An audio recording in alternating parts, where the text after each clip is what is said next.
wisdom tooth removal, right? Opo. So, yung dito sa side sa right mo is wala talaga nakikita na ngipin. So, consider siya as unerupted na impacted tooth. And dito naman sa kabila is meron pa siyang nakikita. Pero kitang-kita dun sa ano na naka-heal siya. This is the crown, no? Tapos dun, ito yung pinaka-root. So, sa partial, ma'am, ito yung ngipin, then yung crown, tapos this is the root. No. So, talagang nakahiga siya. Naka-tilt siya. No. So, pag ganyan po, minor surgery ang gagawin natin. So, since nakita mo naman yung existing tooth, no, so, prepared of it, no. Ibibigay ko muna sa yung price, based sa x-ray, no, para if ever mag-go ka, pwede natin gawin today or pwede natin i-reschedule, no. Pero malaking ano na po yan if you will ask for others. So, saan niyo ako ma'am nakita? Paano Sa niyo na lang? TikTok po.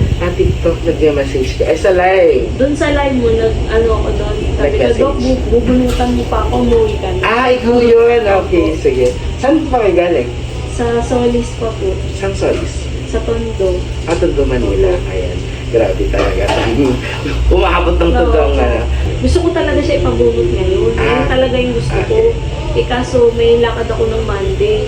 So, reschedule na lang tayo. Baka Sige next po, week din po. Okay, no worries po ma'am. Okay, thank you so much po ma'am. Salamat po. Ito yung patient ni Dr. right? So, tatanggalin na natin yung spacer na nilagay ng danak.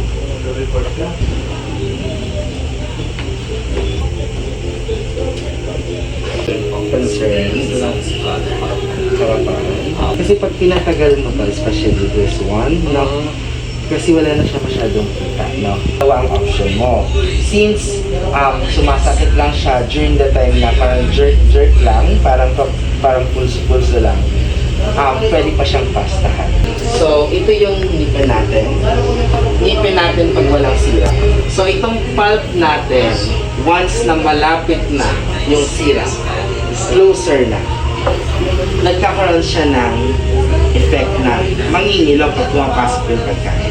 50% chance na pwedeng ma-save, 50% chance na pwedeng tuluyan ng sumakit at magkaroon na ng nan. Dito naman sa front teeth mo, yeah, this is for root canal therapy. Kahit naman mag-first, second, or third session tayo, or umabot man tayo ng 4 session, same payment. Wala kayong additional. So, start na tayo. TikTok, malapit. So, puro TikTok ang ating patient. Start tayo, ha? For the importance of x-ray, kailangan natin makuha yung working length ng ngipin mo.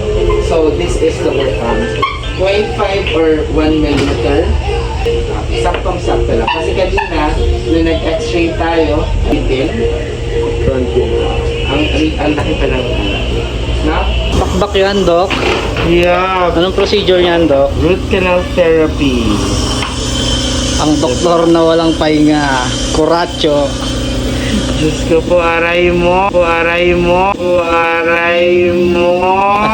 Aray mo. Sa dami ng schedule natin, kailangan natin na tapusin na or simulan dahil ang dami pang nakabang at yung iba next week pa yung schedule. So, tuloy-tuloy tayo para makabawi. Eme!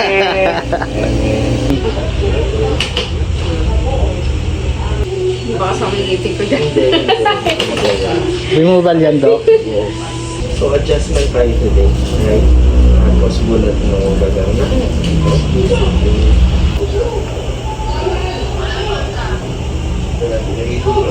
Robot yarn. Oh, last one na. Pero ka-zombie na ako. Bukas tagig naman ako duty ngayon sa Mesa. Gagawin natin mga adjustment at saka casting. Okay? Last na ba to? Last na, Doc. Okay. Hopefully. Hopefully sana. Ay, may isa ka pa ata, Doc. For braces. Last na yun, sure. Last na yun, Doc. Okay. Okay. Kagat ka. Kagat. Minor problem lang naman ito. So this is for braces. No? Kasi medyo naka-tilt lang ng onti yung ngipin mo. Pero nasa class 1 naman, papaschedule ka na lang if ever. Basta pwede ka for braces. I'll provide ka ng x-ray pagbalik mo. Okay? Last na tong patient. Last na, Dok. Saan ka pa galing? Sa Pasig to. Ayun, so sa Pasig pa galing yung patient natin.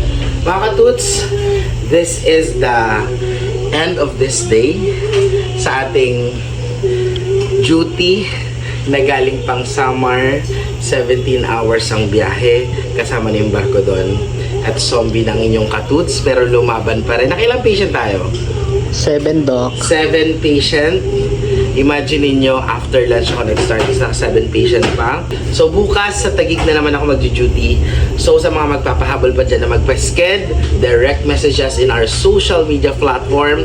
And Saturday, Taguig ulit ako. Sunday, Santa Mesa ako. So yun lang mga tuts. Thank you and don't forget to smile!